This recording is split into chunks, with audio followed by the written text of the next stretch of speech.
인생의 완전히 터닝 포인트가 된 거고, 여기 있는 거는 누구나 잘 아시는 서울도서관인데, 서울도서관을 갔더니 정책을 하는 대표도서관인데, 그때부터 저의 고민이 굉장히 이제 시작이 된 거죠. 도대체 정책이란 게 무엇인가? 우리는 정책을 하는 데 있어서 어떤 방향을 가지고 도서관의 가치와 철학을 담을 수 있을 것인가, 이런 고민을 하다가 이제 공공정책학을 공부를 한번 더 해봐야겠다, 문화정보와 그 베이스로 해서. 그래서 제가 이제 대학원을 뒤늦게 간 겁니다. 그러니까 요즘은 수명도 길고 평생학습 시대니까 늦었지만 공부를 해야겠다라고 해서 박사 논문을 쓰게 됐고, 그거를 이제 이 책을 하게 된 거거든요. 그래서 제가 이제 제목을 우리 정 대표랑 여러 번 했는데, 여기 이제 공정법이에요. 그래서 공정법이다, 이렇게 이제 저는 생각을 하고 있는데, 법이라고 하는 거가 기본적으로 정책이나 어떤 서비스의 가장 기반이 되는 거고, 우리가 현장에서도 도서관법에 대한 아쉬움을 현장의 사서들이나 이런 분들이 계속 얘기하고, 또 지금도 그렇지만 도서관법이 있지만 잘 지켜지지 않는 그런 경우가 많이 있고, 이것이 도대체 우리나라의 이 지금의 공공도서관의 여러 가지 아직도 정체성 확립이나 이런 데 문제가 있는 것이 어디서부터 비롯된 것인가, 이런 고민을 하게 된 것이 이제 이 결과입니다. 근데 논문을 제가 이제 욕심에 빨리빨리 쓰고 싶은 욕심에서 나중에 이제 다 출간되고 나서 읽어보니까 오타도 많고 분석갱료하고 싶은 그런 욕심이 생기더라고요. 그래서 너무 괴롭은데, 그래서 조금 더 손을 봐서 완성도를 높여서 단행본으로 만들어서, 저는 학자는 아니기 때문에 그래도 현장에서 있었던 사람으로서 도서관에 대한 고민을 한 것에 대한 거를 만들어 놓으면 공부하는 분들이나 현장의 또 후배 사서들이 더 보완을 해서 더욱더 나은 도서관 정책 환경을 만들어주지 않을까, 이런 생각에서 이제 책을 발간을 하게 됐고, 정책이라고 하는 거 여러분들이 뭐 책을 쭉 읽어보시면 아시겠지만, 이건 정치적인 거, 행정, 그러니까 우리가 행정이라고 하는 거의 정자가 정치할 때 그 정치거든요. 정치로 만들어진 거를 이제 나가는 게 이제 행정인데, 우리가 도서관은 어떻게 해야 된다라고 주장은 하지만 행정 구조 안에 공공도서관이 있기 때문에 이 행정을 모르게 되면은 일을 하는 데 있어서 이제 실효성이 굉장히 떨어진다는 생각을 많이 하게 됐고, 그래서 이제 공공정책이라고 하는 거를 제가 이제 찾아보게 됐고, 그게 결국은 이제 우리 일상에서 일어나는 여러 가지 그 사회 문제를 해결하는 도구가 결국은 정책이다. 그래서 도서관 정책으로 이제 들어가게 됐고, 이거를 이제 어떻게 분석을 한번 해볼까라는 생각을 하게 됐는데요.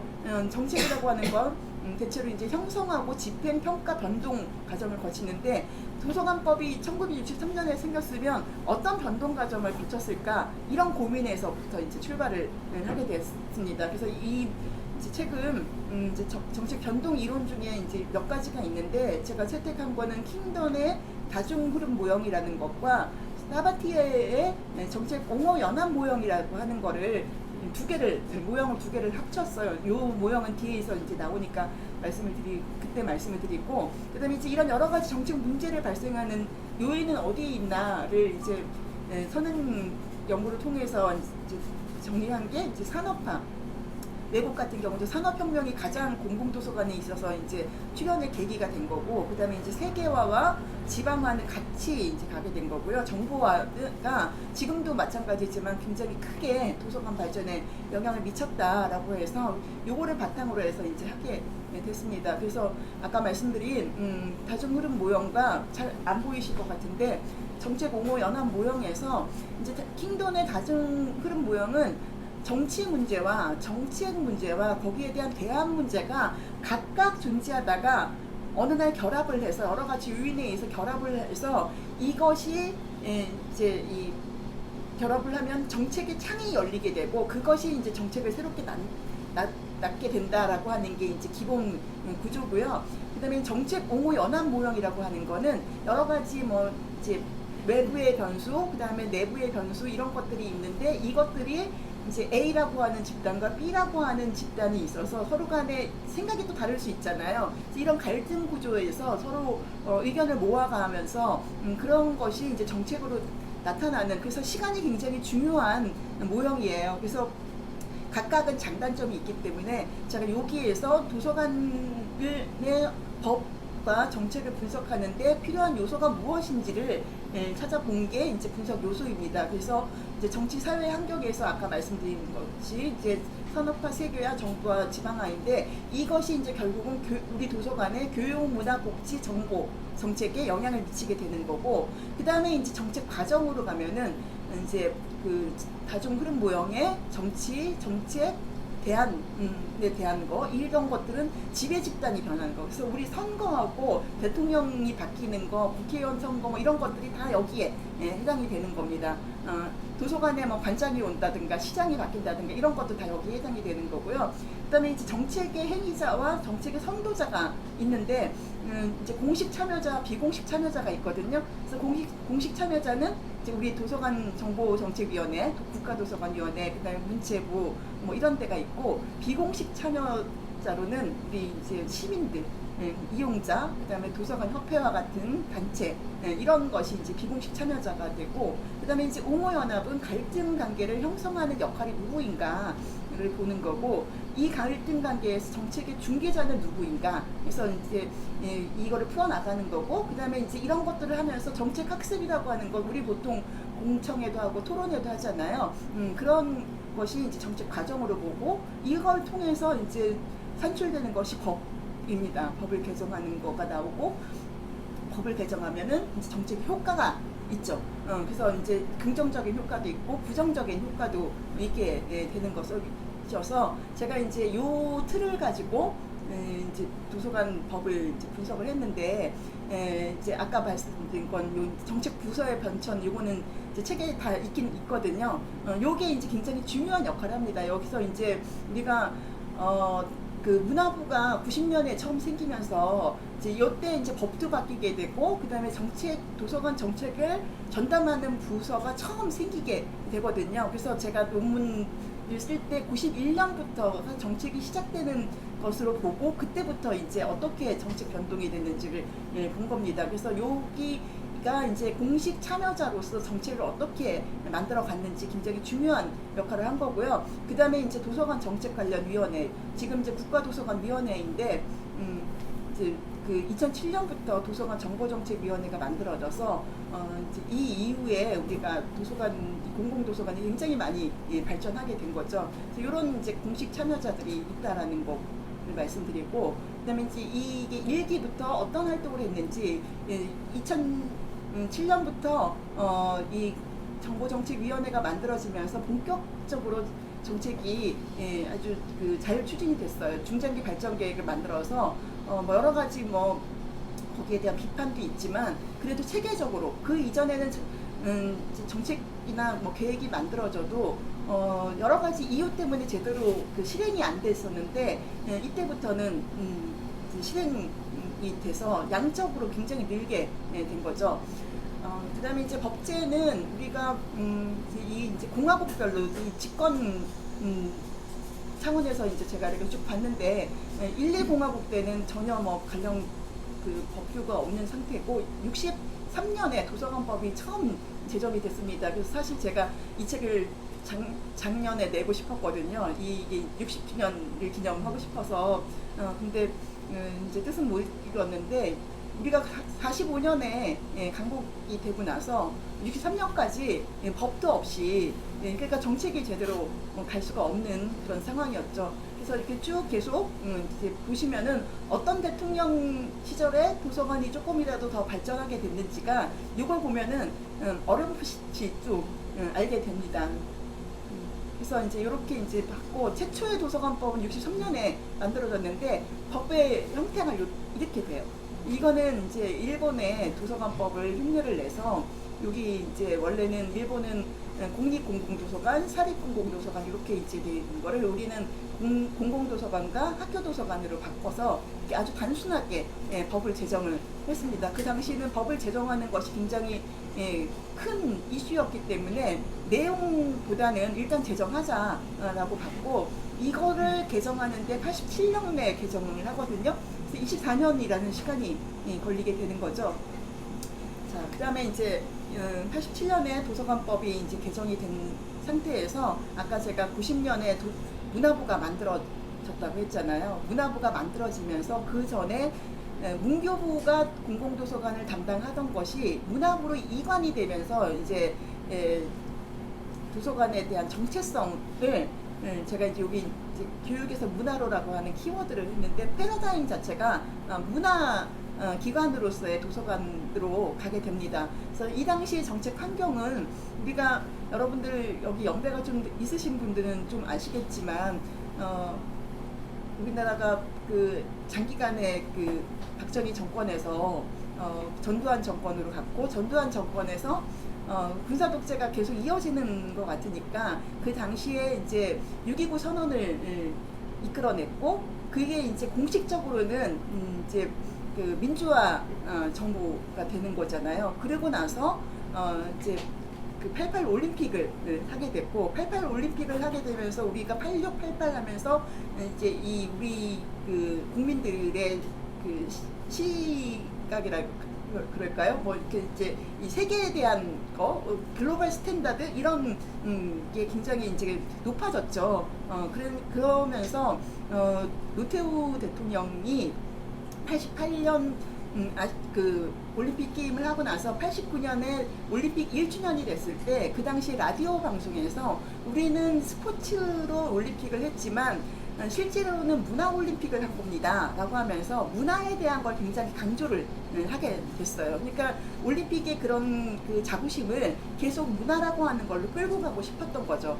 그래서 이제 그 문화부를 만들게 됐고, 문화부를 만들게 되니까 이제 여기에 이제 우리 사회도 굉장히 민주화됐고 뭐 여러 가지 상황이 이제 국민 내 민도도 굉장히 성숙해지고 하니까 이거에 대해서 문화라고 하는 것이 과거에는 엘리트 중심이지만 이거는 이제 수혜자 중심으로 바뀌게 되고 10개년 계획을 만들게 되는 그런 환경이 이제 나타나게 된 거고요. 그래서 문화부가 만들어지고, 아까 제가 말씀드린 것처럼 이제 전담 부서가 만들어지고, 그리고 이때 이제 88년쯤에 지방자치법이 통과가 되면서 공공도서관은 지방자치단체 고유 사무로 이제 규정이 됩니다. 그래서 지자체 단체장의 의지가 굉장히 중요한 이제 획기적인 그 사건이 이제 발생하게 된 거고, 그다음에 이제 정보화 정책은 이 당시에는 뚜렷하게 뭔가 나오지는 않았지만 이 그 산업계나 이런 데서 정보화에 관련된 요구를 굉장히 많이 하는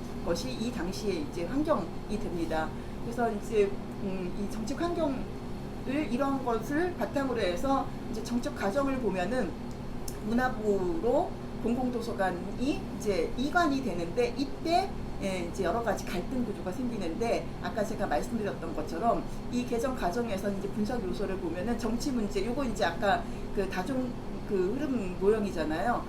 요거를 보면은 제6공화국 노태우 대통령이 취임하는 거, 그 다음에 문화부가 신설된 거, 그래서 87년에 도서관법이 보완된 상태에서 문화부 신설이 도서관법을 어떻게 개정하는지에 이제 영향을 주게 된 거고, 요때 정책 행위자와 선도자는 행정개혁위원회, 왜냐하면 문화부가 만들어지면서 이 행정개혁위원회에서 문교부에서, 그러니까 교육 관점에서 도서관을 어떻게 문화로 이관시켜서 갈등 구조 없이 갈 것인지에 대한 것들이 계속 논의가 됐고, 그 다음에 문화부는 당연히 공공도서관을 가지고 오고 싶었고, 그 다음에 한국도서관협회가 이 과정에서 굉장히 큰 역할을 하게 되죠. 왜냐면은 공공도서관에 대한 발전을 어디에서 그 전담을 해야지 더 우리가 더 발전할 수 있을 것인가에 대한 거가 이제 이 협회가 고민을 하게 된 거고, 아까 말씀드린 옹호연합에서 갈등 관계는 문교부와 문화부가 갈등을 일단 합니다. 왜냐면 문교부는 공공도서관을 넘겨주고 싶지 않은 것이고요. 문화부는 받고 싶은 거고, 신설된 조직에 이제 공공도서관을 담당을 하게 되면 자기네들이 이제 좋은 거잖아요. 그 다음에 이제 협회하고 교육청 소속 공공도서관이 갈등 쪽 같습니다. 그러니까 공공도서관 협의회나 이런 데서는 우리가 문화부로 갔을 때 공무원들 입장에서 이게 교육공무원에서 이제 그런 신분 변화가 있으니까 그런 것에 대한 갈등. 근데 도서관 협회는 문화부로 가는 것이 오히려 더 낫겠다 이런 것에서 이제 갈등이 생기고, 그다음에 이제 문화부와 한국도서관협회가 갈등하는데, 이거는 이따가도 얘기가 나오겠지만 문화부가 처음 생기면서 도서관협회나 도서관계의 그런 그 상의 없이 공공도서관 법을 만들려고 했거든요.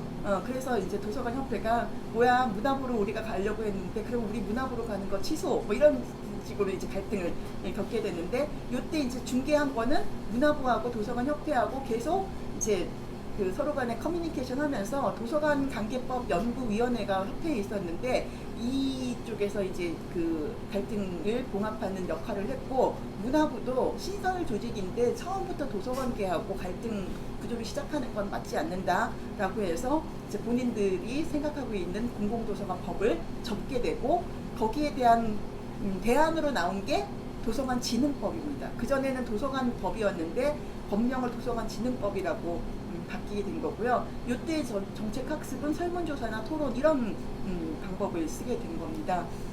그래서 이게 이제 정책 산출이 법인데요. 요게 이제 법의 내용입니다. 그래서 이게 이제 그 법의 주가 항상 목적이잖아요. 목적이 여기 이제 문화 창달 뭐 이런 얘기들이 이제 들어가게 돼서 이제 공공도서관이 문화기관으로서의 정체성을 이때부터 이제 가져가게 되는 거고요. 그 다음에 이제 이제 특징을 보면은 아까 말씀드린 것처럼 1장에 대한 그 법의 목적에서 이제 이 문화기관으로 정체성 있고, 그 다음에 자문기구 도서관 발전위원회가 이제 설치가 되는 것이 법에 들어가게 되고, 그 다음에 도서관 정보문화교육센터라고 해서 업무를 구체화하는 내용이 들어가게 되고, 그리고 공공도서관 관장을 사서직으로 보하게 되고, 그 다음에 공공도서관 운영위원회 주체를 국가와 지방자치단체로 구체화하게 되고, 또 지방자치단체가 공공도서관에 관련된 그 위원회 같은 것들을 만들 수 있도록 이런 여러 가지 기반을 이때 이제 확보하게 됩니다. 근데 이제 결과는 이제 공공도서관의 문화 역량이나 이런 것들에 대한 것이 이제 긍정적으로 작용하는 반면에, 문화부가 국립중앙도서관은 받았는데 교육청 소속의 도서관을 이관시키지 못하고 그냥 가게 된 거예요. 그러니까 지금도 행정체계 이원화 문제가 아직도 해결이 안 됐는데 그 발단이 이때부터 시작을 하게 됩니다. 그래서 여러 가지 이제 이 법은 이제 긍정적인 측면도 있고, 이때 해결하지 못한 것이 아직까지 도서관 내 발목을 잡는 그런 현상이 이제 생기게 되는 거죠. 그다음에 이제 이거를 만들 때 이제 도서관진흥법에 도서관계가 주도적으로 하지 못하고 문화부가 공공도서관 법을 만드는 거에 이제 그걸 막기 위한 급급한 상황이어서 이런 것이 조금 이제 아쉽다라는 거고요.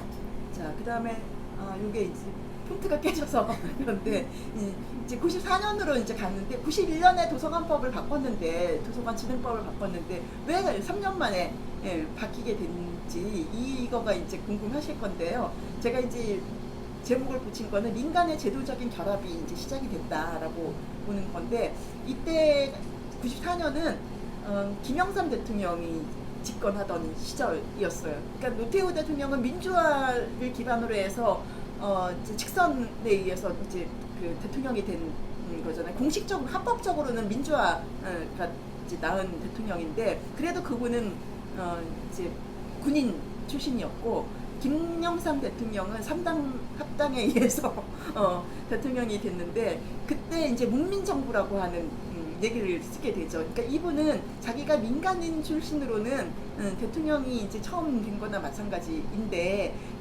그 전에 군사 독재나 군부 출신의 대통령보다 더 나아야 된다라는 생각을 했고, 그 다음에 이분은 우리나라가 그 대원군 시절에 세국 정책을 편 것이 우리나라를 굉장히 후퇴시켰다라고 생각해서 세계 인류 이 세계화 정책을 펴면서 그 세계의 다른 나라들과 어깨를 나란히 해서 이제 경쟁에서 이겨나가는 그런 정책을 펴게 돼서 세계화에 대한 얘기를 하는데, 이제 이런 자료를 제가 이렇게 보니까 김영삼 대통령은 아주 구체화하지는 못했어요. 그러니까 이런 화두를 열어놓긴 했지만 이 세계화라고 하는 정책이 이제 뭐 그때 시대적인 상황에서는 어쩔 수 없었지만, 그게 이제 결국은 IMF라고 하는 우리나라의 그런 환란을 초래하게 됐잖아요. 근데 어쨌든 세계화 정책을 하고, 그 다음에 이제 문화라고 하는 거에 대한 접근을 한 노태우 대통령에서 더 발전해서 문화 산업이라고 하는 개념을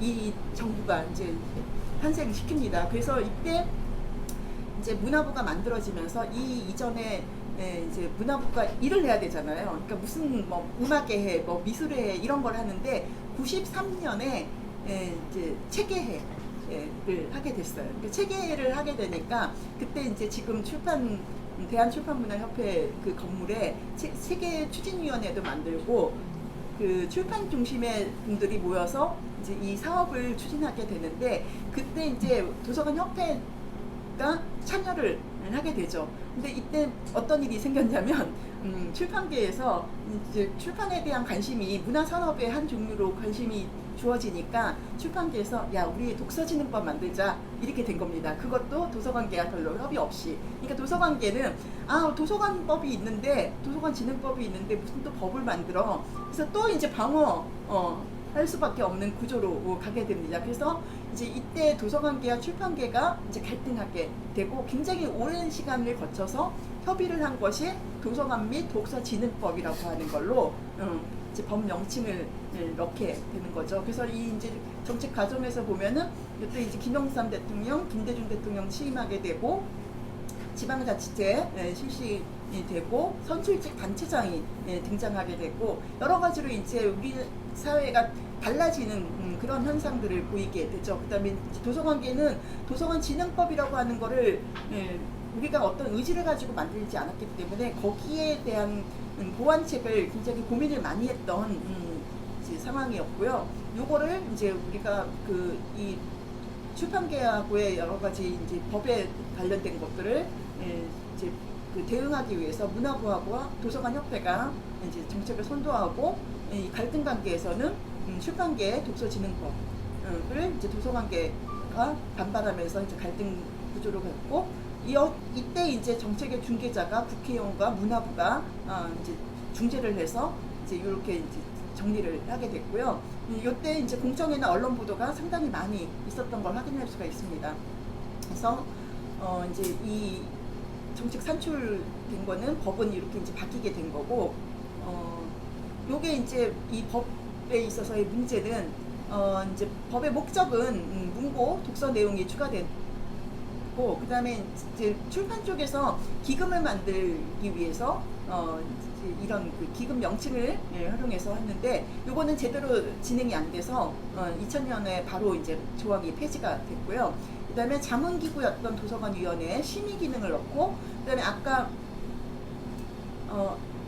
문고 설립, 그 다음에 이제 그 독서에 관련된 내용이 추가가 됐습니다. 못하겠네요. 그 다음에 지방자치단체에 아까 이제 도서관진흥법에 지방자치단체에 대한 얘기가 있었잖아요. 실제로 지방자치단체마다 도서관 그 독서진흥위원회를 할 수 있도록 조항을 넣었는데, 이거는 이제 제대로 안 됐습니다. 그러니까 법에는 명시가 됐지만 나오지 않았고, 이게 이제 그 결과로 보면은 이제 성과가 미흡했다. 문고도 굉장히 활성화시킬 수 있을 거라고 생각했지만, 이제 왜 출판에서 문고에 대한 얘기를 했냐면, 지금 우리 작은 도서관에 관련된 그 기준이 이때부터 만들어진 거거든요. 그러니까 33평방미터의 책 1000권 이상, 이게 이때부터 만들어졌는데, 출판 쪽에서는 도서관 짓는 게 너무 어려우니 이제 민간의 기금을 모아서 문고를 많이 만들어서 거기에 책을 많이 판매하면 좋겠다라고 하는 차원이고, 그게 이제 시민들한테도 좋은 영향을 미치겠다고 했지만, 막상 이렇게 법을 만들었는데 기금도 잘 모이지도 않고, 그 다음에 문고가 확 늘어나는 그런 현상도 없었고, 그 다음에 이제 위원회의 성과도 없었고, 어떤 위원회는, 어떤 취지의 위원회는 한 번도 열리지 시기도 있고, 그 다음에 이제 지방자치단체 지방위원회 구성이 전무했고, 그 다음에 사서직 부임, 관장의 사서직 부임을 여기다 법에다가 넣었는데 도서관 명칭 변경 사건이 이제 발생하게 됩니다. 그러니까 어떤 정책이 우리가 필요해서 만들어졌지만 그거에 대한 반대, 생각하지도 않던 흐름으로 가게 되는 것을 이제 우리가 확인하게 된 거고요. 그다음에 지방자치단체 그 제도가 본격적으로 실시가 되면서 이제 도서관은 확충이 되는, 왜냐면은 이때 이제 우리가 91년, 95년 요때 그 선거를 하게 되거든요. 그 전에는 이제 그 지방 의원들만 선거를 하다가 95년부터 단체장들, 광역과 기초 단체장들까지 4대 지방선거를 같이 이제 동시에 하는 걸로 바뀌게 되면서 시민들의 표를 얻어야 되는 단체장들이 도서관에 대한 관심을 갖게 되는 계기가 이때부터 만들어지게 됩니다. 그 다음에 이때는 이제 김대중 정부가 도서관 정보화 추진 계획을 수립하게 됩니다. 그러니까 94년에 도서관 및 독서진흥법이 만들어지지만 98년에 김대중 정부가 들어서면서 이제 IMF로 우리나라의 그 여러 가지 재정 상황이 안 좋아졌지만 빨리 이제 극복을 하게 되잖아요. 그러고 나서 김대중 대통령은 이 취임사에서 국민 모두가 컴퓨터를 자유자재로 사용할 수 있는 나라를 만들겠다라고 말씀을 하셨는데, 도서관과 그러니까 공공도서관과 학교도서관에 이런 여러 가지 인프라에 대한 것들을 이제 정책을 추진해서 그 영향으로 공공도서관에 그전에는 시청각 자료실이었던 것이 디지털 자료실로 바뀌게 되는 결과를 가지고 있게 된 거죠.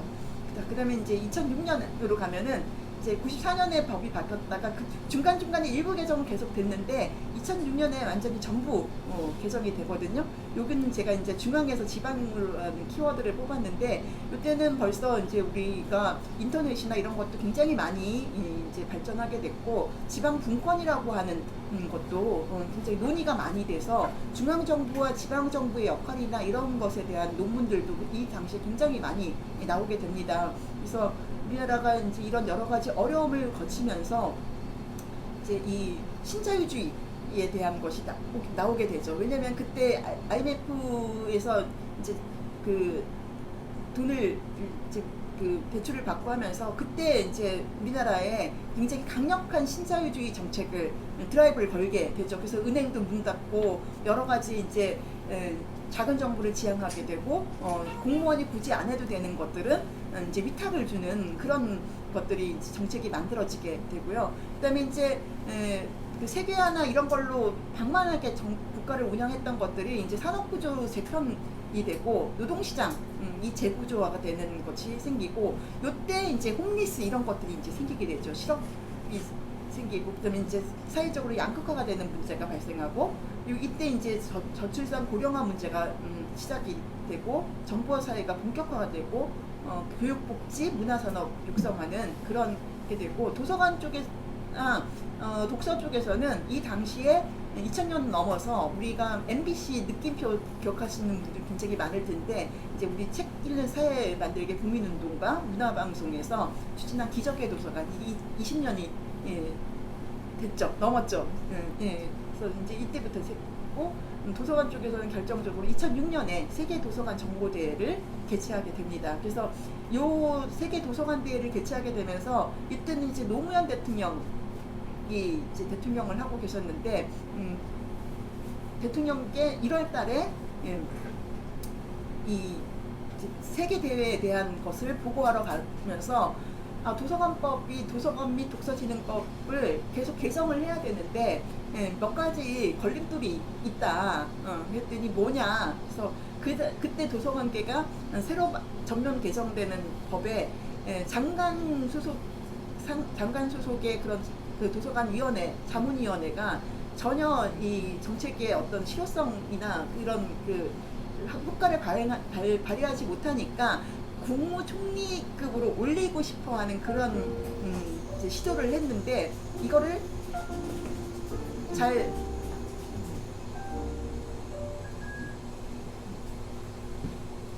반영이 안 돼서 그걸 잘 못했었거든요. 그래서 그런 것을 이제 보고를 하니까 그 노무현 대통령이 대통령 수석으로 하시오라고 해서 그날 이후로 법 개정에 이제 급물살을 타게 된 거예요. 그래서 그리고 이 2006년의 대회는 우리 도서관인들에게도 굉장히 큰 자부심을 가지고 오게 된 거고, 이때 법이 개정되면서 이제 정책이 이제 본격화된 것입니다. 그래서 이제 그 전에는 중앙정부 중심으로 이제 정책이 만들어졌다고 하면, 이때부터는 지방자치단체에서 아주 도서관의 양적인 증가를 아주 열심히 이제 성과를 내게 된 거고, 2002년에 원래 이제 도서관 종합발전계획 10년짜리를 만들어냈는데, 이제 이때 이제 법 개정을 추진을 하게 된 거거든요. 그래서 법 개정에 대한 방향은 이렇게 된 겁니다. 그래서 이런 내용들이 이제 2006년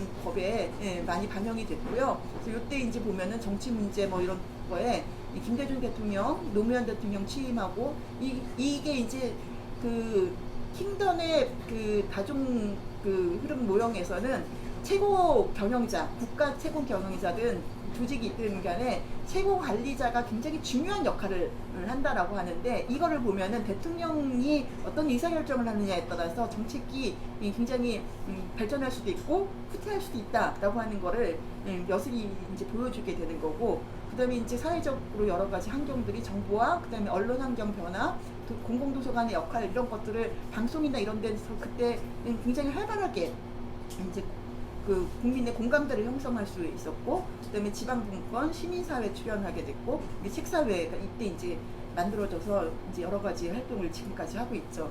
그다음에 이제 도서관계는 법체계, 왜냐면 도서관 및 독서진흥법이 출판에 의해서 이제 새로 만들어졌기 때문에 이 법의 체계가 이제 맞지 않는다, 문고가 갑자기 끼어들어가고, 그다음에 이제 이 기존에 있는 법에다가 하니까 이거를 좀 이제 정비를 해야 된다라고 하는 얘기들이 있었죠. 그래서 이때 이제 대통령, 문화관광부, 도서관협회가 이런 것들을 선도하게 됐다라고 이제 봤고, 그다음에 이제 갈등은 이제 이때 도서관에 대한 관심들이 많으니까 이미경 의원 뭐 이렇게 등등 그 국회의원 세 분이 각각 발의를 했거든요. 근데 이제 협회에서는 이미경 의원 그 의견을 따르겠다 뭐 이렇게 이제 의사를 표현하기도 했습니다. 그래서 국회의원들 간에 이제 자기네들이 도서관에 대한 얘기들을 이제 하게 된 거고, 그다음에 이제 그때 이제 정책 중개자는 이제 도서관 협회와 대통령이고 정책 학습인 거 아시는 거고요. 그래서 이제 이때는 도서관법과 독서진흥법을 분리를 하게 돼서 등법에서 지금까지 오게 되는 거고, 그다음에 이제 지역 대표 도서관 설치하는 게 이제 굉장히 큰 이슈가 된 거죠. 지금도 이제 지금은 광역 대표 도서관이라고 명칭을 바꿨는데, 왜냐면 지역이라고 하는 거를 각자 해석하기에 따라서 이제 달라서 이건 광역 대표 도서관이라고 이제 지금은 바뀌었습니다. 그래서 요게 이제 전혀 없던 것이 생겨나게 된 거고, 그다음에 이제 정보정책위원회가 대통령 수석이라고 된 것이 아주 획기적인 것이죠. 그래서 이게 이제 신설이 되면서 종합발전계획 만들고 도서관 운영 평가도 하게 되고, 이런 것이 이제 도서관의 발전을 견인하게 된 거고, 그다음에 지식정보 격차 해소라고 하는 게 법의 한 장으로 해서 이제 장애인이나 아니면은 뭐 노인이나 뭐 이런 그 취약계층을 대한 것을 공공도서관에서 책무를 명시함으로 해서 우리가 이제 공공도서관에서 지역사회의 이제 소외계층에 대한 서비스를 더 이제 적극적으로 할 수 있도록 했고, 그 다음에 개인정보 보호에 대한 내용이 추가가 된 것이 이제 가장 큰 특징이라고 할 수 있습니다. 그래서 이제 법은 이렇게 이제 좀 더 많아졌죠. 그러니까 우리가 63년에 4장에서 출발을 해서 필요한 것들이 계속 이제 늘어나게 되는 것이고요. 그 다음에 이제 이것이 결과적으로는 굉장히 정책도 체계적으로 추진하게 되고, 지방분권이 강화가 돼서 지금도 뭐 그렇지만 도서관에 대한 그 공약을 단체장들이나 국회의원들이나 굉장히 많이 공약을 내는 분들이 많아졌죠. 제가 2010년, 14년 요때 이제 공약을 대충 이렇게 보면은 정말 말도 안 되는 공약 하시는 분들도 많았어요. 작은 도서관 500개, 작은 도서관 300개, 뭐 이런 식으로 물량으로 굉장히 있고 365일 뭐 이렇게 운영하겠다, 뭐 이런 사람 떨어져야지 뭐 이렇게 이제 제가 농담했던 기억이 나는데 어쨌든 굉장히 발전을 많이 하게 된 거고요. 그다음에 이제 사회적으로 주 5일 40시간 근무, 그다음에 일과 생활의 밸런스 이런 것들을 추구하는 사회적인 분위기로 해서 공공도서관이 토요일 프로그램도 많이 하고 개강 시간 연장 사업도 일자리하고 연계해서 이제 생겼고, 그다음에 무엇보다 운영 평가를 실시함으로 해서 도서관들이 이제 의욕적으로 서비스의 질을 제고하는 그런 결과가 났습니다. 그다음에 강력대표 도서관, 요거는 이제 그 지방 분권에 대응하는 건 좋았는데 이제 기초 단위 공공도서관하고의 차별성 이런 것이 이제 좀 잘 안 됐고, 그다음에 이제 사업소라고 하는 행정기구의 위상 문제 이런 것이 제대로 안 된 문제가 있었고, 그다음에 이제 그 도서관이 양적으로 굉장히 늘어났지만 사서나 일을 할 수 있는 것이 제도적으로 미흡했고, 그다음에 개관 시간 연장이 이제 굉장히 저임금의 비정규직으로 이제 처음 세팅이 됐는데 그런 것에 영향을 받아서 비정규직을 양산하는 그런 결과를 낳게 되었습니다. 그다음에 이제 2021년에 가면은 이제 정책 환경은 지금 인구 변화, 지금 굉장히 큰 이슈가 되는 거죠. 그래서 지방 위원회나 뭐 이런 것들이 계속 나오고 있고, 그다음에 100세 시대, 제가 이제 아까도 말씀드린 것처럼 공부하게 된 게 이제 수명이 길어져서 뭐 하고 살지 이렇게 이제 하면서 공부하게 됐잖아요. 그래서 이런 것이 이제 굉장히 큰, 그다음에 사람들이 이제 삶의 질을 추구하게 되는 거죠. 그다음에 이제 정책의 과정에 있어서는 이제 공공도서관 정체성을 강화하는 게 21년 법에 있고, 그다음에 질적인 성장을 도모하게 됩니다. 왜냐면은 이제 양적으로는 어느 정도 성장이 됐고 선진국에 많이 다가갔는데 아까도 말씀드린 것처럼 이제 일하는 인력에 대한 문제들이 제기가 됐고, 서비스를 제대로 어떻게 해야 될 것인지에 대한 내용들이 계속 이제 문제 제기가 됐기 때문에 이제 그런 것들을 법에서 이제 추구하게 된 거고, 여기서는 별도의 그런 뭐 갈등 구조 없이 몇 번의 그 국회에서 이제 이것이 진행이 안 돼서 애를 태운 것은 있지만 어쨌든 21년 12월에 통과가 돼서 오랜 기다림 끝에 이제 법이 전면 개정이 됐고요.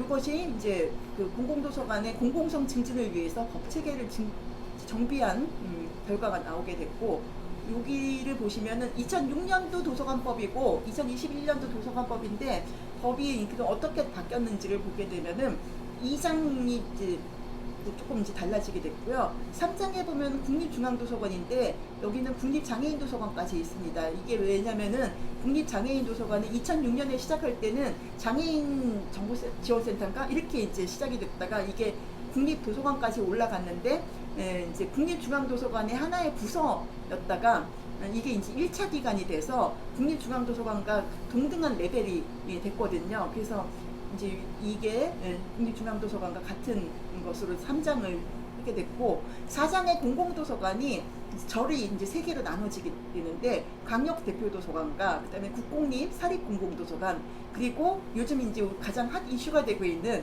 공공도서관의 등록이 여기에 들어가게 됩니다. 그래서 이제 공공도서관 중심의 그런 내용이 많아지게 됐고, 5장, 6장, 7장에 있었던 각각의 그 관종이 5장으로 이제 다 통합이 됐고요. 왜냐면은 대학, 학교 도서관들이 지능법으로 각각 별도의 법이 존재하기 때문에 여기서는 이제 살짝만 다뤄지게 된 거고, 이제 원래 전문 도서관이 있고 특수 도서관으로 된 병영 도서관이나 이런 것들은 공공도서관에 들어가 있었던 것들이 다시 이제 특수도서관으로 별도 분리가 됐습니다.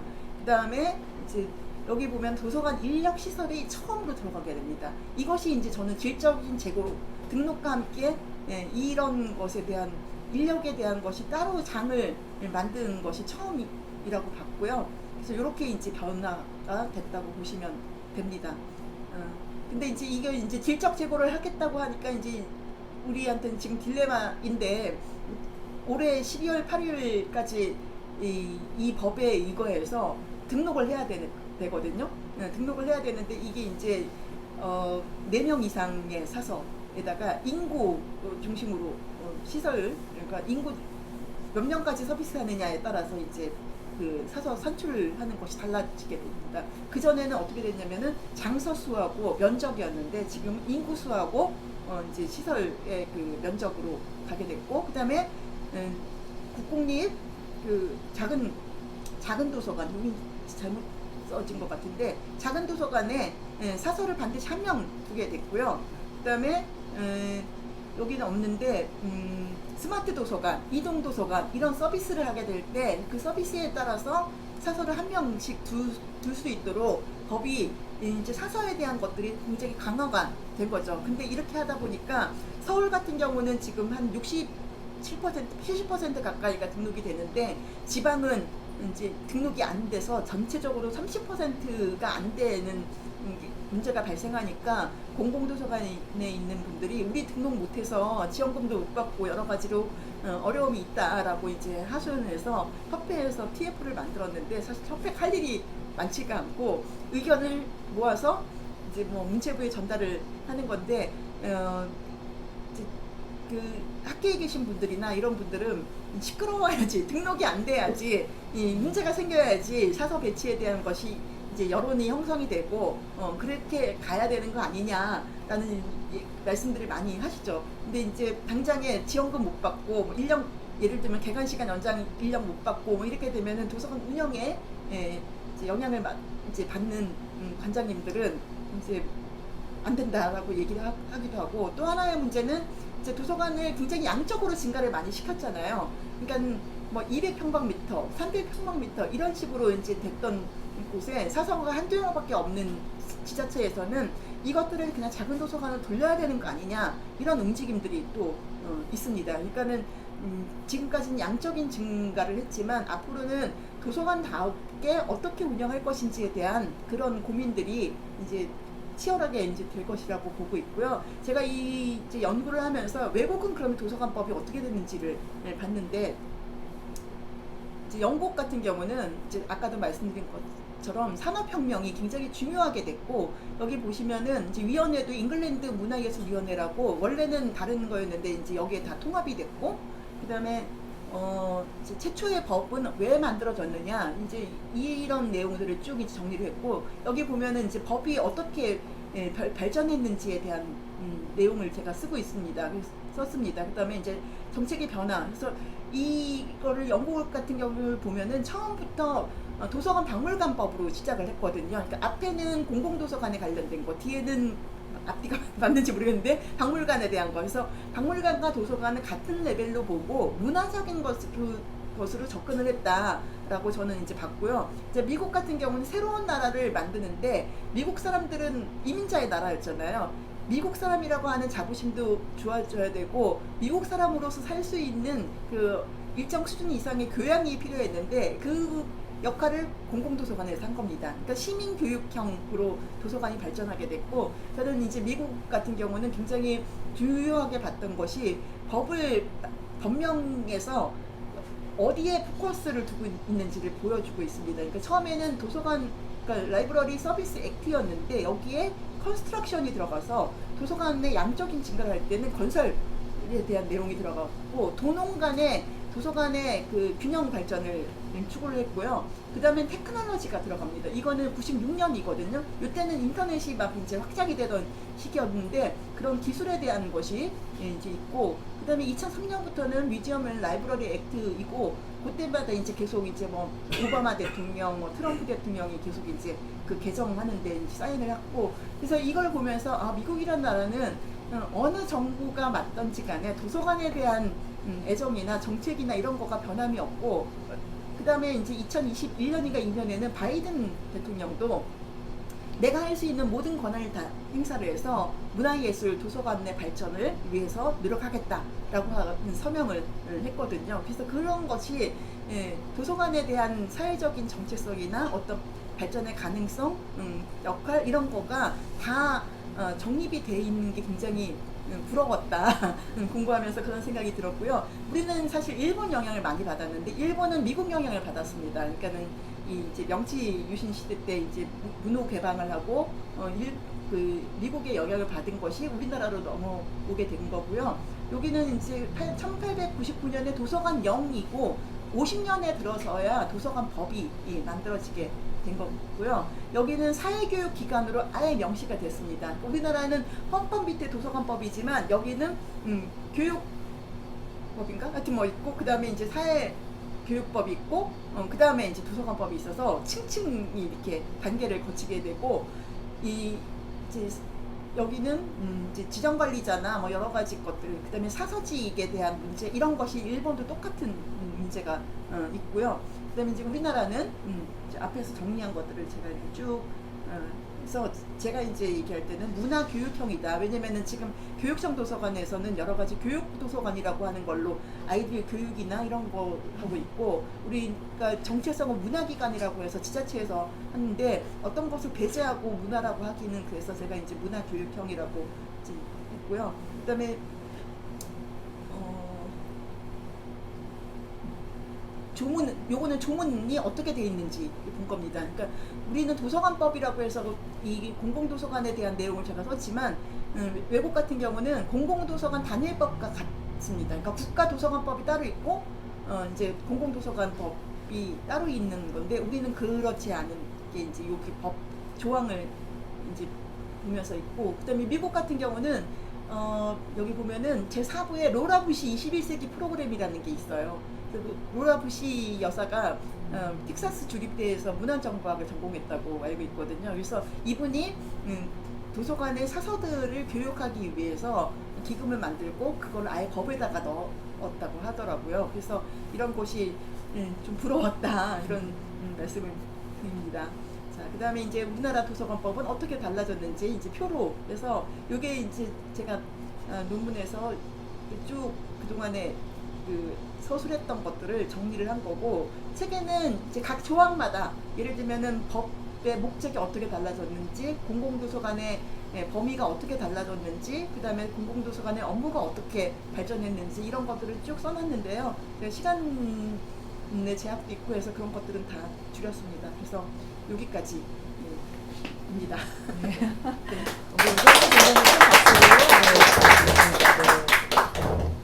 사실 아까 음악 소리가 났었는데 왜 났나 했더니 딱 29분 되니까 음악 소리가 났는데 저게 제가 예약을 해놓은 게 아니거든요. 자동으로 났어요. 근데 너무 신기했어요. 너무 시간이 오래 걸렸나? 아, 네.